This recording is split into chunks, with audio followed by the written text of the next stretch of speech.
ಕಳೆದ 2.5 ವರ್ಷದ ಹಿಂದೆ ರಾಜ್ಯದಲ್ಲಿ ಕಾಂಗ್ರೆಸ್ ಆಡಳಿತ ಬಂದ ನಂತರ ಜನಸಾಮಾನ್ಯರ ಜೀವನ ಅಸ್ತವ್ಯಸ್ತವಾಗಿದೆ.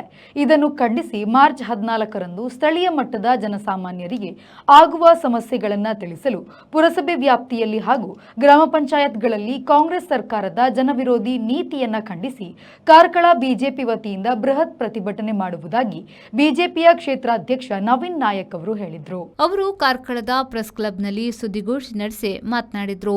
ಕೆಂಪುಕಲ್ಲು ಮರಳು ಸಾಗಾಟಕ್ಕೆ ಸರಿಯಾದ ನೀತಿ ಇಲ್ಲದೆ ಪೂರೈಕೆಯಲ್ಲಿ ವ್ಯತ್ಯಯ ಉಂಟಾಗಿದೆ.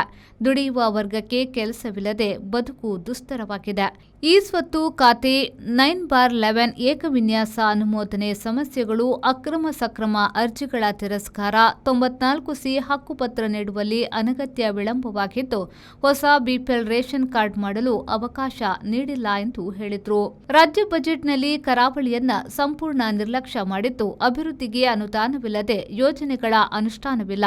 ದ್ವೇಷ ರಾಜಕಾರಣ, ಹಿಂದೂ ಹಾಗೂ ಬಿಜೆಪಿ ಕಾರ್ಯಕರ್ತರ ಮೇಲೆ ಸುಳ್ಳು ಕೇಸುಗಳ ದಾಖಲೆ, ಅಧಿಕಾರ ಹಂಚಿಕೆ ನೆಪದಲ್ಲಿ ಹಳಿ ತಪ್ಪಿದ ಆಡಳಿತ ರಾಜ್ಯಾದ್ಯಂತ ಹದಗೆಟ್ಟಿದೆ.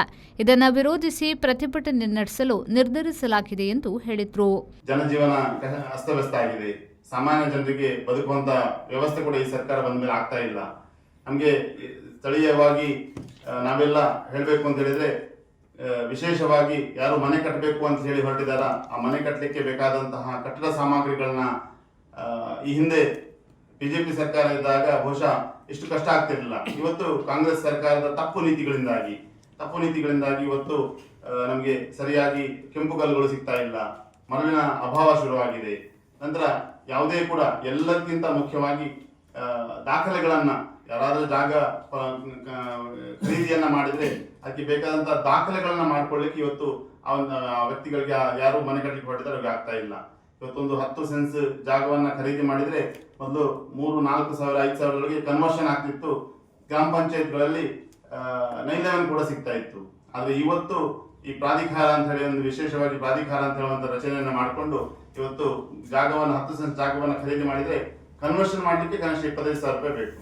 ಅದ ನಂತರ ಅದನ್ನ 9/11 ಮಾಡ್ಲಿಕ್ಕೆ ಮತ್ತೆ ತಿಂಗಳಾನುಗಟ್ಟಲೆ ಆಗ್ತದೆ, ಅದಕ್ಕೂ ಕೂಡ ಒಂದು 25,000 ರೂಪಾಯಿ ಹೆಚ್ಚುವರೆಗೆ ಬೇಕು.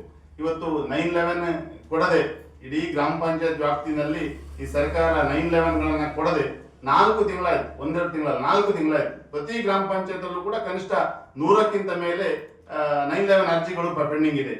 100ಕ್ಕಿಂತ ಮೇಲೆ ಅರ್ಜಿಗಳು 9/11 ಅರ್ಜಿಗಳು ಪೆಂಡಿಂಗ್ ಇದೆ.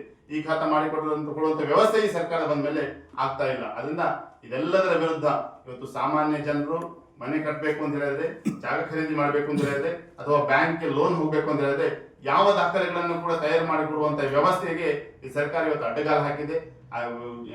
ಇಷ್ಟು ಮಾತ್ರ ಅಲ್ಲದೆ ರಿಜಿಸ್ಟ್ರೇಷನ್ ಫೀಸ್ಗಳು, ಸಾಮಾನ್ಯ ಮರಣ ಡೆತ್ ಸರ್ಟಿಫಿಕೇಟ್ ಇಂದ ಹಿಡಿದು ಎಲ್ಲದಕ್ಕೂ ಕೂಡ ಮೂಲ ಯಾವ ರೇಟ್ ಇತ್ತ ಅದೆಲ್ಲವನ್ನ 10 ಪಟ್ಟು ಜಾಸ್ತಿ ಮಾಡಿ, ಕೆಲವನ್ನ 100 ಪಟ್ಟು ಜಾಸ್ತಿ ಮಾಡಿದೆ. 20 ರೂಪಾಯಿ ಇರುವಂತಹ ಸ್ಟಾಂಪ್ ಪೇಪರ್ಗಳಿಗೆ ಇವತ್ತು 200 ರೂಪಾಯಿ ಆಗಿದೆ. ಈ 100 ರೂಪಾಯಿಗಳ ಸ್ಟಾಂಪ್ ಪೇಪರ್ 500 ರೂಪಾಯಿ ಆಗಿದೆ. ಹೀಗೆ ಎಲ್ಲ ಅಫಿಡವಿಟ್ಗಳು ಮಾಡ್ಬೇಕಿದ್ರೆ ಎಲ್ಲದಕ್ಕೂ ಕೂಡ ಲೂಟಿ ಮಾಡುವಂತಹ ಸರ್ಕಾರ ಇವತ್ತು ರಾಜ್ಯದಲ್ಲಿ ಆಡಳಿತವನ್ನ ಮಾಡ್ತಾ ಇದೆ. ಒಂದು ಕಡೆ ಗ್ಯಾರಂಟಿ ಯೋಜನೆ ಅಂತ ಹೇಳ್ಕೊಂಡು ಒಂದಷ್ಟು ಹಣವನ್ನ ಮಹಿಳೆಯರಿಗೆ ಕೊಟ್ರೆ, ಇನ್ನೊಂದು ಭಾಗದಲ್ಲಿ ಸಾವಿರಗಳನ್ನು ಲೂಟಿ ಮಾಡುವಂತಹ ಸರ್ಕಾರ, ಈ ಪಿಕ್ ಪಾಕೆಟ್ ಸರ್ಕಾರ ರಾಜ್ಯದಲ್ಲಿ ಆಡಳಿತವನ್ನ ಮಾಡ್ತಾ ಇರುವಂತದ್ದು. ಈ ಸಂದರ್ಭ ಸುದ್ದಿಗೋಷ್ಠಿಯಲ್ಲಿ ಯುವ ಮೋರ್ಚಾದ ನಾಯಕ ವಿಖ್ಯಾತ್ ಶೆಟ್ಟಿ, ರಾಕೇಶ್ ಶೆಟ್ಟಿ, ಬಿಜೆಪಿ ಯುವ ಮೋರ್ಚಾ ಕಾರ್ಕಳ ತಾಲೂಕು ಸತೀಶ್ ಪೂಜಾರಿ, ಪ್ರಧಾನ ಕಾರ್ಯದರ್ಶಿ ರವೀಂದ್ರ ಮೊಯ್ಲೆ, ಬಿಜೆಪಿ ವಕ್ತಾರರು ಉಪಸ್ಥಿತರಿದ್ದರು. ಕೆಎಂ ಖಲೀಲ್, ವಿ4 ನ್ಯೂಸ್, ಕಾರ್ಕಳ.